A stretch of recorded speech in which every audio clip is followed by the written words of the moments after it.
மைவி ஃபேஷன் பார்க்குற எல்லாருக்கும் ஹாய். இன்றைக்கான வீடியோ பார்த்தீங்க அப்படின்னா, அசலும் வட்டியும் கட்டாமல் எப்படி நகையை திருப்பலாம் அப்படிங்கிறது. இது நிறைய பேர் இது ஃபேக் அப்படிங்கிற மாதிரி நினச்சிட்டு இருக்காங்க. ஸோ உங்களுக்கு ஃபேக் அப்படின்னு தெரிஞ்சுன்னா கண்டிப்பாக வீடியோவை பார்க்க வேண்டாம்.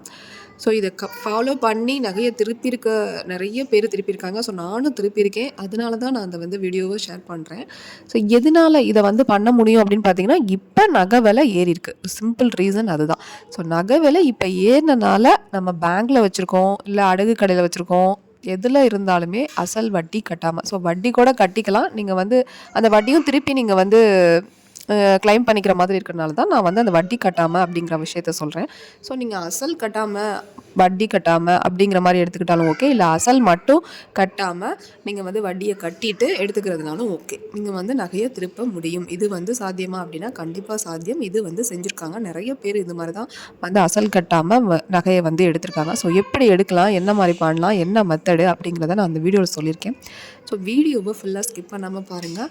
கண்டிப்பாக இதில் ஒரு யூஸ்ஃபுல்லான டிப்ஸும் இருக்குது, ட்ரிக்ஸும் இருக்குது. ஸோ ஆர்பிஐ ரூல்ஸ் இப்போ எவ்வளோ போட்டிருந்தாலும் நம்மளால் இதை செய்ய முடியுமா அப்படின்னா கண்டிப்பாக செய்ய முடியும். ஆர்பிஐ ரூல்ஸ் என்ன மாற்றினாலும் நீங்கள் அசல் கட்டாமல் நீங்கள் நகையை எடுக்க முடியும். இப்போ பேங்க்கில் பார்த்தீங்க அப்படின்னா ஒவ்வொரு பேங்க்லேயும் ஒவ்வொரு அமௌண்ட் சொல்லுவாங்க. ஸோ எந்த பேங்க்கில் அதுவும் கவர்மெண்ட் ரிலேட்டடான பேங்க்கில் உங்களுக்கு கம்மியாக இன்ட்ரெஸ்ட் இருக்கோ அங்கே நீங்கள் ஃபஸ்ட்டு நகையை வச்சுருங்க.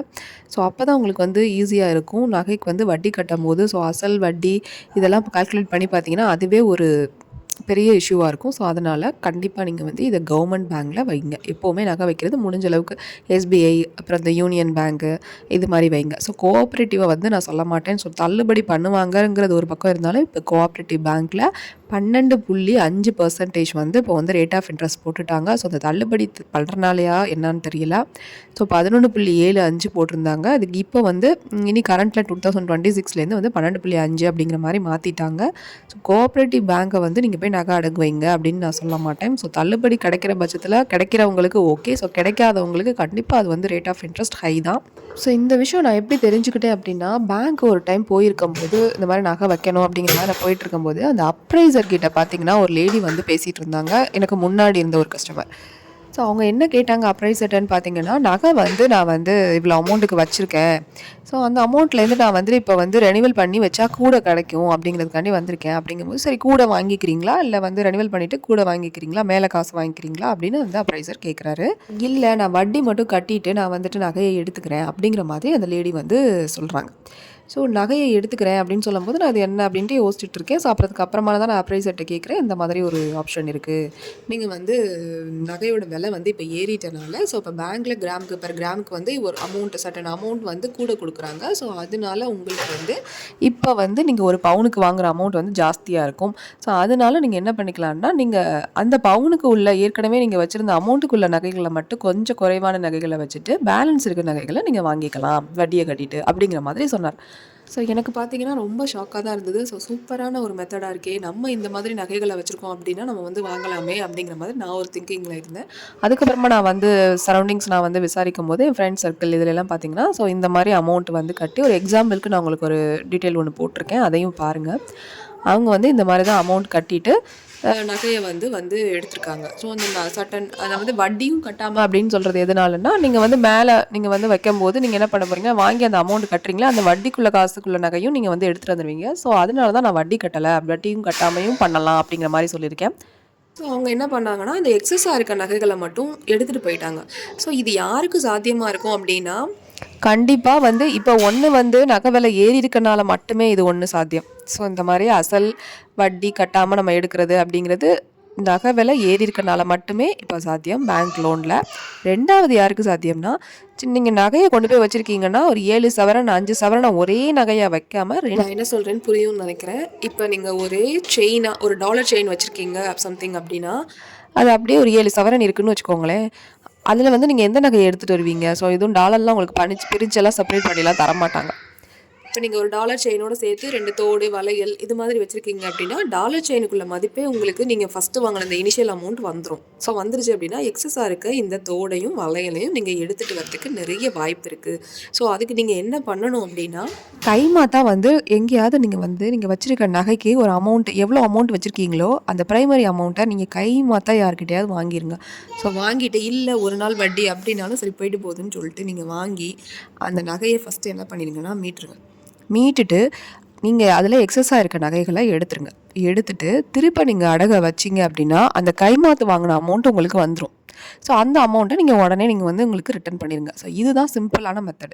இது எப்படி சாத்தியம்னு பார்த்தீங்கன்னா கண்டிப்பாக ஒன்று நகை விலை ஏறி இருக்கணும். ஸோ ஏறி இருக்குது அப்படிங்கிற பட்சத்தில் நீங்கள் போயிட்டு கண்டிப்பாக இப்போ ஏறி இருக்குங்கிறது எல்லாருக்குமே தெரியும். ஸோ இந்த டைமில் நீங்கள் போயிட்டு இதே மெத்தடை பயன்படுத்தி மறுபடியும் நகைகளை ஈஸியாக மீட்டலாம். ஸோ இது ஒரு நல்ல டிப்ஸு தான். ஸோ இதை ஃபாலோ பண்ணுங்கள். புரியாதவங்க கேளுங்க. ஸோ கண்டிப்பாக புரிஞ்சவங்க கண்டிப்பாக இதை ஃபாலோ பண்ணி இந்த மாதிரி நகைகளை நீங்கள் செப்பரேஷன் ஒரு 4-5 நகைகளை ஒன்றா வச்சுருக்கீங்க அப்படின்னா தனியாக எடுத்துகிட்டு வரதுக்கு ட்ரை பண்ணுங்கள். இந்த மெத்தட் கண்டிப்பாக யூஸ்ஃபுல்லாக தான் இருக்கும். ஸோ எனக்கு தெரிஞ்சு அவங்க என்ன சொன்னாங்க அப்படின்னா அவங்க ஒரு 120 கிராம் பக்கம் பேங்க்கில் லோன் வாங்கியிருக்காங்க. ஒரு 113 கிராமுக்கு என்ன பண்ணியிருக்காங்கன்னா இப்போ அவங்க வாங்கின அமௌண்ட்டுக்குள்ளே அவங்க லோன் வாங்கின அதே அமௌண்ட்டு இப்போ 113 கிராமுக்கே வந்துருச்சு கிட்டத்தட்ட. அப்போ ஒரு பவுனுக்கான அமௌண்ட்டே அவங்களுக்கு பேலன்ஸ் தனியாக நிற்கும்போது அந்த ஒரு பவுனை அவங்க ஈஸியாக எடுத்துகிட்டு வெளில வந்துட்டாங்க. ஸோ உங்களுக்கு புரியுதா நான் சொல்கிறது? கைமாற்று தான் வாங்கியிருக்காங்க. வட்டி இல்லாமல் வாங்கி இந்த அமௌண்ட்டை போட்டு கால்குலேஷன் பண்ணி அவங்களுக்கு ஒரு 2,66,000 சம்திங் நகை அவங்களுக்கு வெளியில் எடுக்கிற மாதிரி இருந்திருக்கு. ஸோ எடுத்துகிட்டும் வந்துட்டாங்க. ரொம்ப சூப்பர். அவங்க இப்போ பார்த்தீங்க அப்படின்னா அந்த அசல் கட்டாமல் தானே கண்டிப்பாக நகையை எடுத்திருக்காங்க. அப்படிங்கும்போது அது ரொம்பவே வரவேற்கத்தக்க விஷயம் தான். ஸோ நகை விலை ஏறி இருக்குங்கிற பட்சத்தில் மட்டும்தான் இது மாதிரி சாத்தியமாக இருக்கும். ஒரு எக்ஸாம்பிளுக்கு பார்த்தீங்கன்னா ஒரு 5 லட்சத்துக்கு நான் அடகு வச்சுருக்கேன் அப்படின்னா திரும்பவும் நான் 5 லட்சத்துக்கு தான் அடகு வைக்க போகிறேன். ஆனால் என்னோட பேங்க்கில் இருக்க அந்த நகையோட மதிப்பு இன்னைய ரேட்டுக்கு அதிகமாகிடுச்சு, 7-8 லட்சம் ஆகிடுச்சு அப்படிங்கிற மாதிரி நான் சொல்கிறேன். இந்த விஷயத்தை உங்களுக்கு நான் ஷேர் பண்ணும்போது ஸோ அப்போ 3 லட்சம் எக்ஸ்ட்ரா நிற்கிது அப்படின்னா அந்த 3 லட்சத்துக்கு உள்ள நகைகளை மட்டும் நீங்கள் மீட்டுட்டு வந்துடுங்க. ஆனால் இந்த இனிஷியல் அமௌண்ட் 5 லட்சத்தை நீங்கள் ரெடி பண்ணணும். அதுதான் கைமாற்று வாங்கணும். இல்லை ஒரு நாள் வட்டிக்கு கூட வாங்கி நீங்கள் அதை எப்படியாவது ரெடி பண்ணி நகைகளை மீட்டுட்டு வர பாருங்கள். ஸோ இது ஒரு சூப்பரான மெத்தடுங்க. இது புரியாதவங்க தான் புரியலை, இது மாதிரி செய்யக்கூடாது, இது எப்படி செய்கிறது, இது சும்மா ஃபேக் அப்படி இப்படின்னு சொல்லிட்டு இருக்காங்க. புரிஞ்சவங்களுக்கு கண்டிப்பாக புரிஞ்சிருக்கும்.